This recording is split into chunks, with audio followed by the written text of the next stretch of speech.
Ang Filipino boxing icon si Manny Pacquiao ay kilala sa buong mundo sa larangan ng boxing dahil sa iba't ibang karangalan at tagumpay na nakamit nito.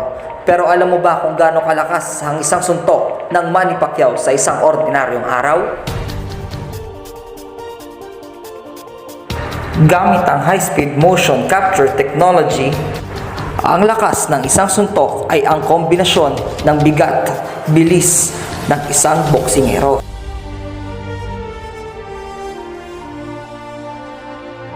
Sa distansyang 74 centimeters at bilis na 0.12 seconds. Dahil sa kinetic linking, ang pwersa ng suntok ay galing sa buong katawan ng pambansang kamao Manny Pacquiao. Ito ay nagresulta ng 806 pounds of force o hinalintulad sa pwersa ng isang shotgun.